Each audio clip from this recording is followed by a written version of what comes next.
Jubilee hills ను కోల్పోయాం, ఖైరతాబాద్ ను మాత్రం మొదలుకునే ముచ్చటే లేదంటోంది కారు పార్టీ. ఈసారి గెలిచి తీరాల్సిందేనని పట్టుదలతో ఉంది. ఫిరాయింపు ఎపిసోడ్ లో దానం నాగేందర్ రాజీనామానో లేక ఆయనపై వేటు పడటమో ఖాయమని, ఉప ఎన్నిక రావడం కూడా పక్కా అంటూ ఫిక్స్ అయిందట గులాబీ పార్టీ. అందుకే బలమైన అభ్యర్థి కోసం సెట్ చేస్తోందట. అయితే ఖైరతాబాద్ లో స్పెషల్ ఫోకస్ పెట్టారట. ఓ మాజీ మంత్రి తనయుడిని బైపోల్ సమరంలోకి దింపాలని ట్రై చేస్తున్నారట. ఇంతకు ఎవరా మాజీ మంత్రి? ఆయన అభ్యర్థనకు గులాబీ దళపతి నుంచి వచ్చిన రెస్పాన్స్ ఏంటి? ఫిరాయింపు ఎమ్మెల్యేల ఎపిసోడ్ లో నెమ్మదిగా ఒక్కో స్టెప్ దాటి ఇష్యూ క్లైమాక్స్ కు చేరుకుంటోంది. ఈ క్రమంలోనే ఇప్పటి వరకు 7 జంపింగ్ ఎమ్మెల్యేలకు క్లీన్ చీట్ ఇచ్చారు స్పీకర్ గడ్డం ప్రసాద్.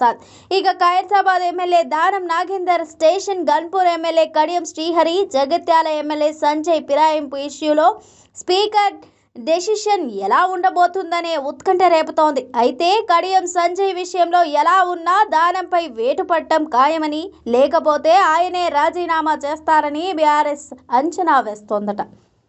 ఈ క్రమంలో ఖైరతాబాద్ అసెంబ్లీ సీటుకు బై ఎలక్షన్ రాబోతుందని బలంగా నమ్ముతోందట. జూబ్లీ హిల్స్ ఉప ఎన్నిక ప్రచారం కాంగ్రెస్ స్టార్ క్యాంపెయినర్స్ లిస్ట్ లో దానం నాగేందర్ పేరు ఉండటం, లేటెస్ట్ గా దానం చేసిన వ్యాఖ్యల దృష్ట్యా ఖైరతాబాద్ నియోజకవర్గానికి ఉప ఎన్నిక తప్పదన్న చర్చ జరుగుతోంది. జూబ్లీ హిల్స్ ఉప ఎన్నికలో ఓటమితో తీవ్ర నిరాశతో ఉన్న బీఆర్ఎస్ ఖచ్చితంగా ఖైరతాబాద్ ఉప ఎన్నికలో గెలిచి తీరాలన్న పట్టుదలతో ఉందట. బలమైన అభ్యర్థిని బరిలోకి దింపేందుకు ప్లాన్ చేస్తోందట. ఈ క్రమంలోనే ఖైరతాబాద్ నియోజకవర్గంపై బీఆర్ఎస్ సీనియర్ నాయకుడు మాజీ మంత్రి తలసాని శ్రీనివాస్ యాదవ్ కన్ను పడినట్లు తెలుస్తోంది. ఖైరతాబాద్ ఉప ఎన్నిక బరిలో ఉన్న తన కుమారుడు సాయి కిరణ్ యాదవ్ను దించాలని తలసాని భావిస్తున్నారట.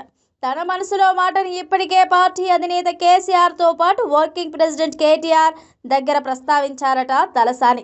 ఖైరతాబాద్లో దానంపై పోటీ చేసి గెలవాలంటే బలమైన అభ్యర్థి కావాలని, అందుకే తన కొడుకు సాయికి టికెట్ ఇస్తే ఖచ్చితంగా గెలిపించుకుంటానని కేసీఆర్కు చెప్పారట. అటు సికింద్రాబాద్, ఇటు సనత్ నగర్లో గట్టి పట్టుంది కాబట్టి ఈ 2 నియోజకవర్గాల మధ్య ఉన్న ఖైరతాబాద్లో తన కొడుకును నిలబెట్టి ఈజీగా గెలిపించుకుంటానని ధీమా వ్యక్తం చేస్తున్నారట తలసాని. 2019 లోక్సభ ఎన్నికల్లో బీఆర్ఎస్ సికింద్రాబాద్ ఎంపీ అభ్యర్థిగా కంటెస్ట్ చేసిన తలసాని సాయి కుమార్ సెకండ్ ప్లేస్లో నిలిచారు. ఇప్పుడు మళ్ళీ ఖైరతాబాద్ ఉప ఎన్నిక బరిలో నిలిచేందుకు రెడీ అవుతున్నాడట.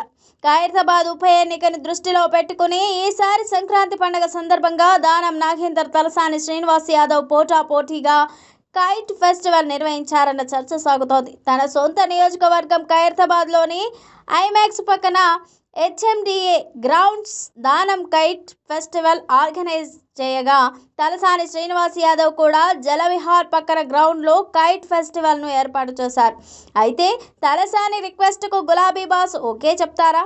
ఖైరతాబాద్ ఉప ఎన్నిక తలసాని కిరణ్కే దక్కబోతుందా లేదా అనేది చూడాలి మరి.